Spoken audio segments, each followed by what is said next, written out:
Assalamualaikum warahmatullahi wabarakatuh. Salam sejahtera dan semoga kita selalu dalam lindungan Allah Subhanahu wa taala. Amin ya Allah ya rabbal alamin. Perkenalkan, saya Halimatus Sadia, SE MAK AKCA. Saya dosen tetap program studi akuntansi Fakultas Ekonomi dan Bisnis Universitas Islam Riau.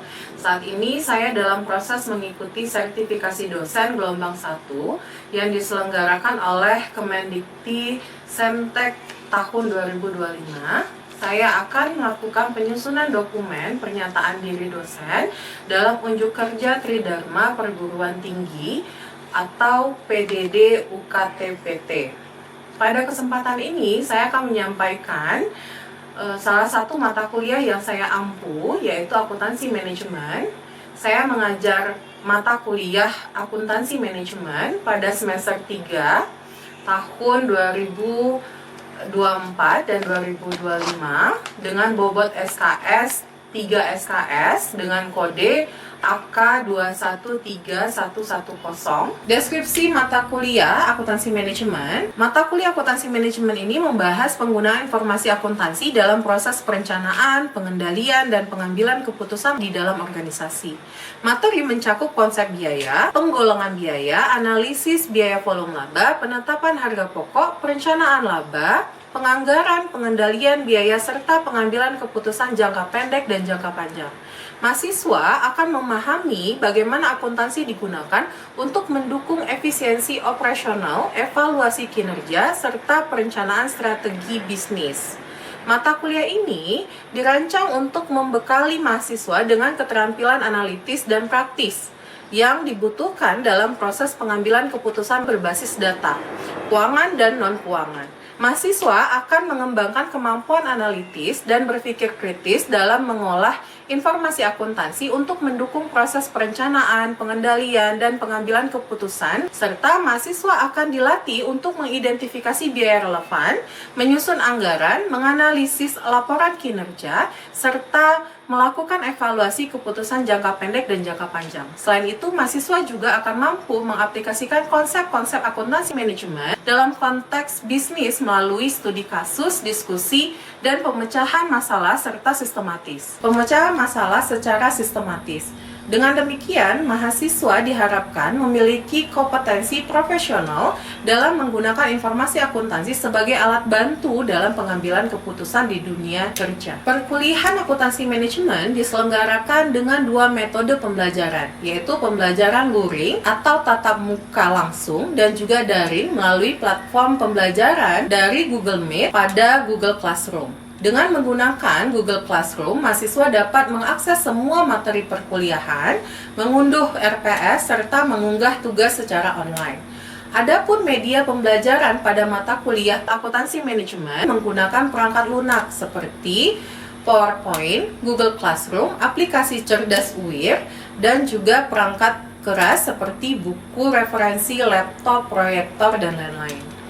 Untuk capaian pembelajaran prodi terkait sikap, keterampilan umum, dan juga keterampilan khusus dan pengetahuan. Terkait sikap itu dari S8, yaitu menginternalisasi prinsip-prinsip etika bisnis dan profesi akuntan, di mana menunjukkan perilaku yang sesuai dengan kode etik profesi. Keterampilan umum atau KU yaitu adalah KU1 dan KU9. KU1 itu mampu menerapkan pemikiran logis, kritis, sistematis, dan inovatif dalam konteks pengembangan atau implementasi ilmu pengetahuan dan teknologi yang memperhatikan dan menerapkan nilai humaniora yang sesuai dengan bidang keahliannya. KU9 mampu mendokumentasikan, menyiapkan, mengamankan, dan menemukan kembali data untuk menjamin kesahihan dan mencegah plagiasi. Keterampilan khusus KK4, dia mampu menghitung serta mengendalikan biaya produk dan jasa, perencanaan, dan penganggaran yang menunjukkan kinerja mandiri, bermutu, dan terukur. KK9 mampu mengembangkan bisnis sesuai etika dan syariah Islam yang bertujuan untuk kesejahteraan umat. Terkait dengan pengetahuan, itu adalah P10, di mana menguasai konsep, teori, prinsip, dan teknik dalam mengelola keuangan entitas. CPMK pertama mampu mengimplementasikan alokasi biaya dan penyusunan akuntansi manajemen. Nomor 2, mampu mendesain dan mengembangkan aplikasi yang dapat menyusun laporan akuntansi manajemen standar dengan memanfaatkan fasilitas finansial modeling. Ketiga, mampu mengintegrasikan gagasan dari berbagai konteks dan sudut pandang yang berbeda. Keempat, mampu mengambil inisiatif, mengambil resiko yang terkalkulasi dan tanggap terhadap perubahan. Kelima, mampu menyesuaikan diri dengan perubahan kebutuhan akan informasi keuangan di masyarakat untuk meningkatkan kinerja organisasi. Keenam, mampu menyelesaikan tugas dan tanggung jawab serta pencapaian hasil kerja mandiri maupun yang telah ditetapkan oleh institusi. Adapun bahan kajian, pertama itu adalah perspektif akuntansi manajemen. Kedua, konsep dasar biaya dan perilaku biaya.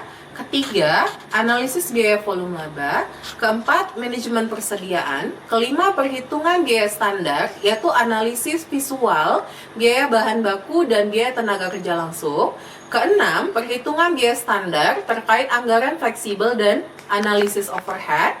Ketujuh, akuntansi pertanggungjawaban. Kedelapan, pengambilan keputusan taktis jangka pendek dan perhitungan biaya relevan. Kesembilan, biaya mutu. Kesepuluh, land accounting. Kesebelas, manajemen biaya lingkungan. Dan ke-12 itu adalah emerging issue atau digital technologies, governance, dan sustainability. Adapun referensi buku utama yang digunakan itu adalah buku Hansen Mowen. Sementara untuk referensi pendukung itu dari Ray Hagarson, Eric, terkait dengan akuntansi manajemen edisi ke-14 tahun 2012. Mata kuliah prasyarat untuk mengambil akuntansi manajemen yaitu mereka harus lulus terlebih dahulu mata kuliah akuntansi biaya. Metode pembelajaran yang saya terapkan bersifat aktif, partisipatif pada mata kuliah akuntansi manajemen yang diharapkan mahasiswa mampu menjelaskan, memahami, dan dapat menganalisis dari studi kasus pada setiap perusahaan.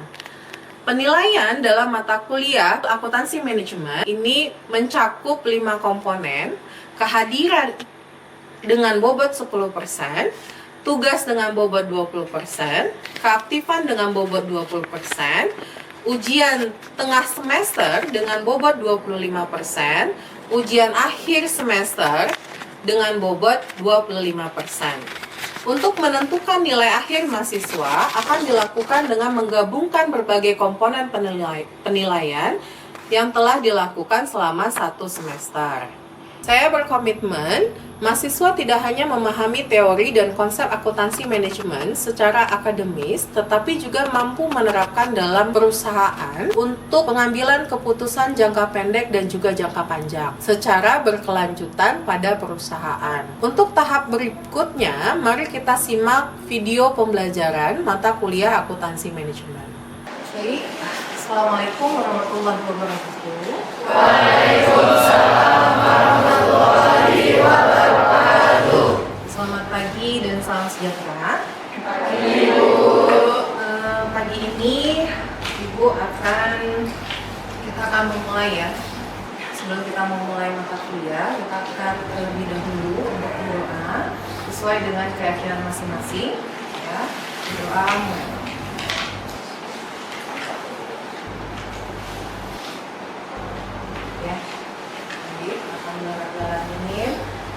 Baik, kita akan membahas ya mata kuliah kita selanjutnya dari mata kuliah kita sebelumnya ya, itu adalah pengambilan keputusan jangka pendek ya, dimana di sini dalam keputusan jangka pendek kita akan melakukan perhitungan dengan biaya yang relevan ya.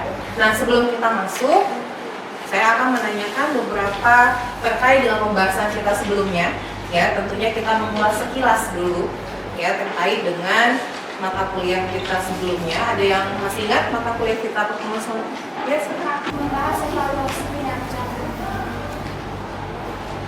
Baik. ya kita membahas mengenai evaluasi kinerja, gitu ya. Nah, siapa yang masih ingat kembali ya, apa sih itu evaluasi kinerja itu?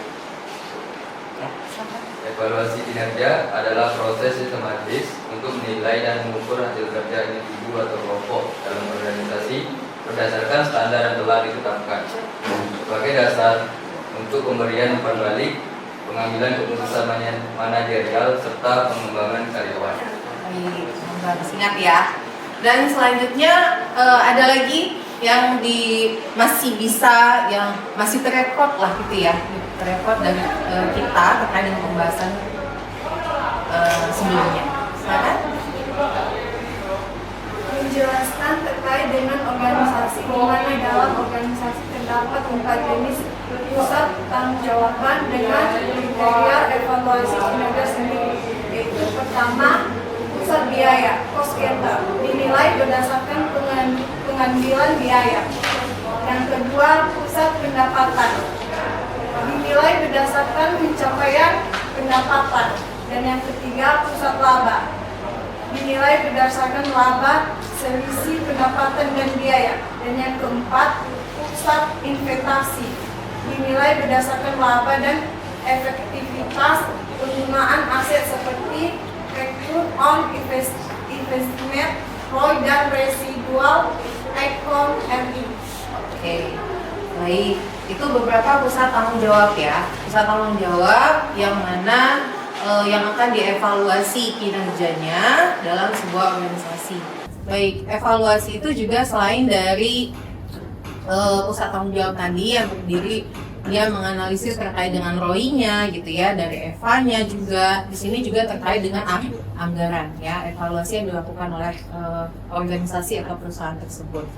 Baik, selanjutnya ya, karena kita sudah mengulas ya, alhamdulillah masih ingat ya dengan pembelajaran kita sebelumnya. Kita akan lanjut ya, pembahasan kita itu terkait dengan pengambilan keputusan jangka pendek, di mana kita akan memperhitungkan atau mengambil keputusan dari perhitungan biaya relevan gitu ya. Nah, di sini siapa yang mengetahui ya, atau menurut kalian apa sih manfaatnya untuk kita mempelajari akuntansi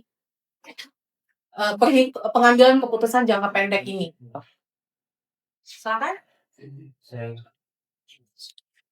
Menurut saya, keputusan jangka pendek memungkinkan manajer untuk menyelesaikan masalah harian atau operasional secara cepat, seperti pengaturan jadwal produksi, alokasi tenaga kerja, atau penggunaan bahan baku, dan juga mampu dalam mengambil keputusan jangka pendek lainnya terkait efisiensi operasional, pengendalian biaya, kelangsungan aktivitas sehari-hari perusahaan.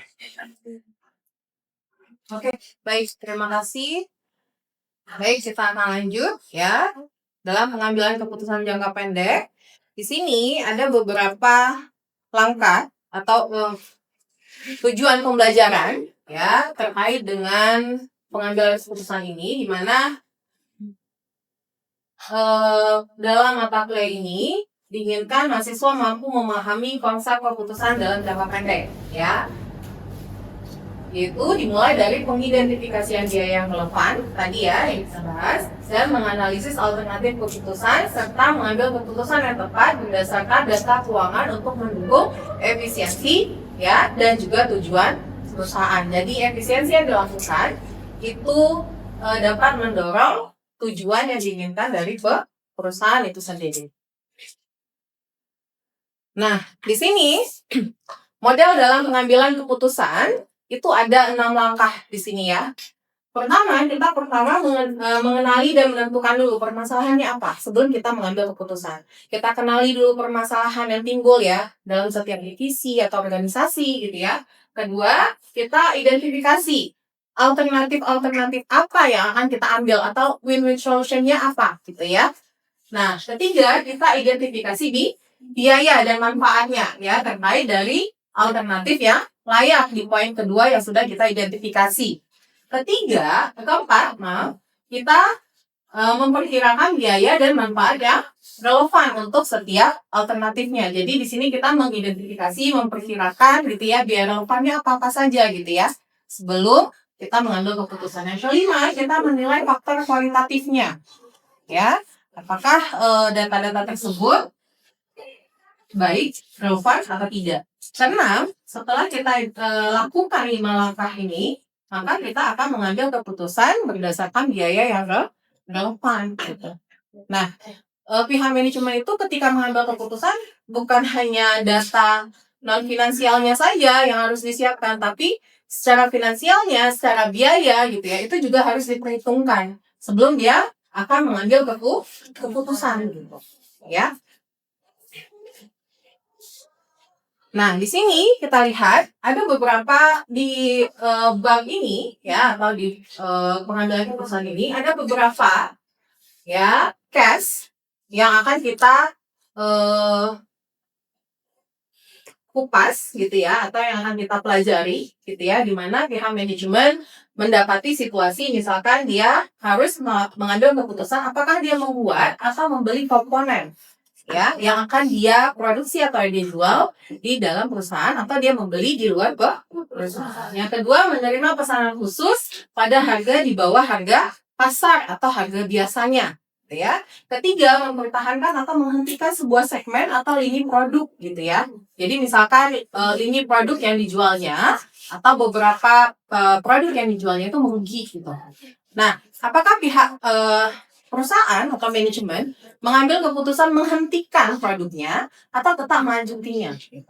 Ya, maka di sini dia harus mengambil keputusannya, ya, dihentikan atau tidak gitu. Apakah ada dampaknya atau tidak ketika dia menghentikan? Nah, itu juga harus dipertimbangkan oleh pihak manajemen. Nah, yang selanjutnya itu memproses lebih lanjut produk gabungan atau menjualnya pada titik pisah. Misalkan ya, saya punya apel nih. Apel itu kan ada beberapa kualitas gitu ya. Ada kualitas A, B, dan C misalkan. Oke, A dengan harga yang lebih tinggi dijual. Tapi kualitas B dan C kan tidak gitu. Ya kan? Nah, sehingga apakah apel itu akan dijual dengan kualitas B saja atau kita mengolah produk apel kualitas B tadi menjadi produk yang lebih baik lagi, misalkan Apple gitu, di mana harga jualnya akan lebih tinggi daripada dia menjual apel dengan kualitas B gitu. Nah, di sini keputusannya akan diambil perusahaan ya, dengan beberapa situasi yang ada. Oke. Nah, kita lihat di sini case-nya ya. Di sini kita lihat tadi pertama case-nya apa? Membuat atau membeli gitu ya. Nah, di sini diinformasikan adalah swasta manufacturing dia menentukan apakah lebih murah dengan memproduksi 10.000 unit komponen di dalam perusahaan atau dia membeli di luar perusahaan, di mana harga belinya per unit adalah 4,75 ya. Nah, informasinya itu terkait dengan bahan baku, tenaga kerja, biaya overhead. Overhead ada dua, ada overhead variabel dan overhead tetap. Oke. Nah, dari overhead ini kita dapati total biaya untuk memproduksi 10.000 unit. Di mana biaya per unitnya kalau kita bagikan dengan 10.000 unit menjadi $1, 2, 0,8 dan 4,4 dolar. Totalnya atau total biaya produksinya per unit adalah 8,2 dolar. Oke. Nah, di sini diinformasikan bahwa overhead akan tetap ada, baik perusahaan memproduksi sendiri di perusahaan maupun dia membeli dari pemasok di luar perusahaan ya. Tidak ada biaya lainnya ya selain dari biaya pembelian ya, tambahannya selain dari harga beli. Nah, poin pertama kita mengidentifikasi apa sajakah alternatif bagi swasta manufacturing. Yang kedua, apa sajakah biaya-biaya relevan untuk produksi di dalam perusahaan atau dia membeli di luar perusahaan. Ketiga, alternatif mana yang efektif ya biayanya, lebih besar dan seberapa besar. Keempat, situasinya ini ya diasumsikan overhead tetap dimasukkan. Ya, kalau tadi kan overhead akan tetap sama. Case keempat, dia akan masuk ya dan tidak dapat ya yang dapat dihindari jika komponen ya biaya tetap ini dapat dihindari jika dibeli dari pihak luar, gitu ya. Nah, pertama solusinya tentunya kita akan mengidentifikasi alternatifnya apa, membeli atau membuat, itu alternatif yang akan kita ambil, gitu ya. Kedua, kita identifikasi ya biaya relevannya apa terkait produksi tadi, ya kan? Biaya bahan baku yang relevan ya, biaya bahan baku, biaya tenaga kerja, dan biaya overhead variable. Ya, ketiga ini adalah biaya relevan ya ketika kita melakukan pembelian. Oke, kita lihat ya ilustrasinya ketika kita membandingkan antara membuat dan membeli. Kalau kita membuat relevannya tadi bahan baku, tenaga kerja, dan overhead variable. Sekarang kita masukkan masing-masing totalnya 10.000, 20 sampai dengan 8.000. Berapa totalnya? Yaitu 38.000. Ya. Kalau kita membuat dengan tidak memasukkan biaya overhead, berarti biaya yang kita keluarkan adalah $38.000. Sementara ketika kita membeli, di sini kita mengeluarkan biaya sebesar $47.500. Nah, case yang kedua, kita mengambil pesanan khusus, ya. Kalau mengambil pesanan khusus, ya di sini alternatifnya apa? Kalau pesanan khusus kita terima atau kita tolak? Kenapa? Gitu ya. Kalau kita terima, apa untungnya bagi perusahaan? Tentu tujuan perusahaan apa? Profit, ya kan? Keuntungan kan? Gitu. Walaupun sekecil apapun, ya akan tetap diambil. Tapi apakah kita terima atau tidak? Kita analisis lagi. Ya, kita analisis berdasarkan biaya, apakah harga yang kita berikan itu masih mendapati keuntungan atau bahkan tidak menguntungkan gitu ya. Itu harus diperhitungkan agar mengurangi kerugian gitu. Ya. Nah, di sini case-nya adalah Lattice Company telah didekati oleh pelanggan baru dengan penawaran produk dengan untuk membeli 20.000 unit ya, model mesinnya adalah TR8 dengan harga $9 per unitnya ya. Pelanggan baru ini dia berada di luar dari pangsa pasar kita atau wilayah pasaran kita gitu.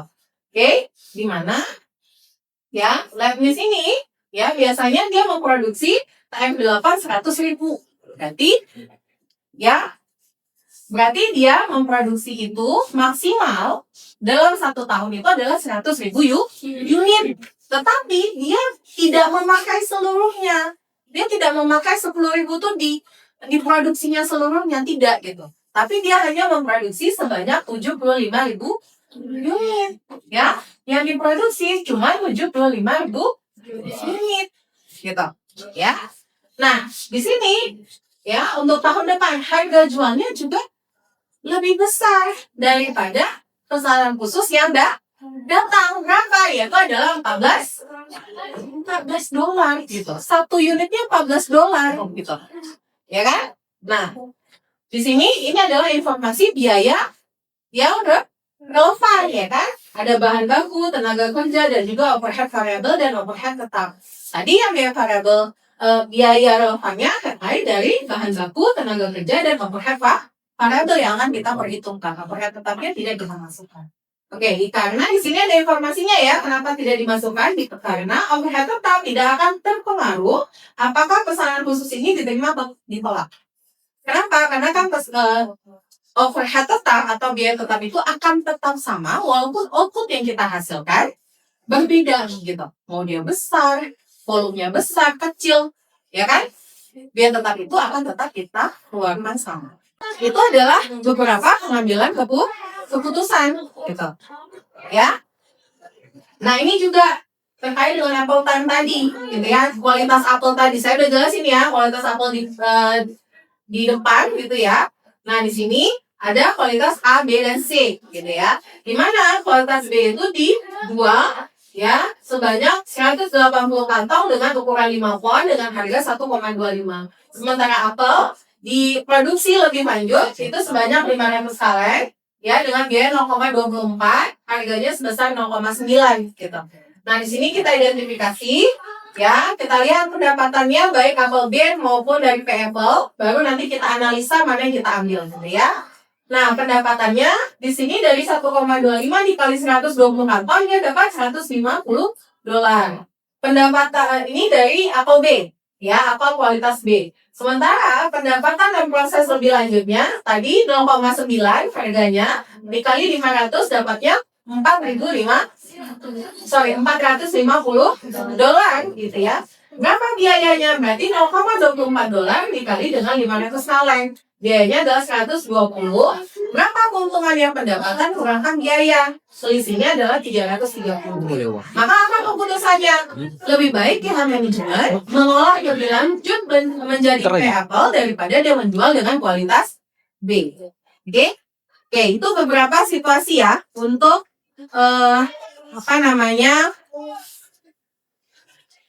untuk pengambilan keputusan jangka pendek, di mana pengambilan keputusan jangka pendek ini ya adalah keputusan yang harus diambil dalam jangka waktu lebih cepat gitu ya. Oke, nah di sini ya dari pembahasan kita tadi ya saya mau menanyakan gitu ya, bagaimana sih gitu ya, kan tadi kalian sudah mendengar ya atau ya menyimak gitu ya terkait dengan bagaimana kita dalam mengambil keputusan jangka pendek gitu ya. Nah, bagaimana gitu ya, bagaimana pengambilan keputusan jangka pendek itu dapat mendukung tujuan jangka pendek perusahaan ya, versi kalian gitu ya. Apa sih yang bisa kalian tangkap dari pembahasan yang sudah saya sampaikan tadi? Silakan. Ya. Pengambilan keputusan jangka pendek membantu perusahaan menjaga efisiensi operasional, mengendalikan biaya, dan mempertahankan arus kas, sehingga mendukung stabilitas bisnis. Keputusan ini juga memungkinkan perusahaan beradaptasi dengan perubahan pasar dan menghindari kerugian yang menghambat strategi jangka panjang. Dengan demikian, keputusan jangka pendek berperan penting dalam menunjang keberhasilan tujuan jangka panjang perusahaan. Nah, jika manajer ya mengambil keputusan jangka pendeknya gitu ya berdasarkan intuisi bukan berdasarkan data, bagaimana pendapat kalian gitu ya terkait dengan hal tersebut? Apakah baikkah atau tidak gitu? Silakan. Mengambil keputusan jangka pendek tanpa analisis data dapat menyebabkan kesalahan dalam perhitungan, pemborosan sumber daya, dan kerugian finansial. Keputusan yang hanya mengandalkan intuisi cenderung tidak objektif dan berisiko menghambat pencapaian tujuan perusahaan. Oleh karena itu, data dan analisis diperlukan agar keputusan lebih akurat dan efektif. Baik, terima kasih. Ya, alhamdulillah. Terakhir, ya, di sini ada tugas untuk kelompok yang harus kalian lakukan. Ini tugas mandiri ya, buat kelompok masing-masing yang terdiri dari 4 orang, di mana kalian akan mengilustrasi atau mengerjakan, melihat dari laporan keuangannya, untuk menganalisis informasi biaya relevan. Ya, terutama perusahaannya harus perusahaan manufaktur. Contoh kasus, studi kasus sendiri juga boleh gitu ya, di mana kalian menganalisis informasi biaya relevan dan tidak relevannya apa. Yang kedua, membuat keputusan optimal berdasarkan data yang ada, sama kayak tadi ya, yang diajarkan beberapa case. Ya, yang ketiga, memberikan justifikasi dan proyeksi dampak keuangannya bagaimana, gitu ya. Dan yang terakhir itu menyusun laporan dan mempresentasikannya pada pertemuan kita selanjutnya, gitu ya, pertemuan kita ke depan. Oke, nanti pertemuan ke depan kita akan membahas ini untuk masing-masing kelompok sebelum masuk ke materi selanjutnya. Oh ya, kita belum absen ya. Oke, kalian boleh absen. Ya, absen. Silakan absen di cerdasnya masing-masing. Saya kasih waktu 5 menit sebelum saya tutup di akunnya, gitu ya. Silakan absen dulu. Oke, sudah? Baik, ya. Sampai jumpa minggu depan. Saya akhiri. Assalamualaikum warahmatullahi wabarakatuh. Waalaikumsalam warahmatullahi wabarakatuh.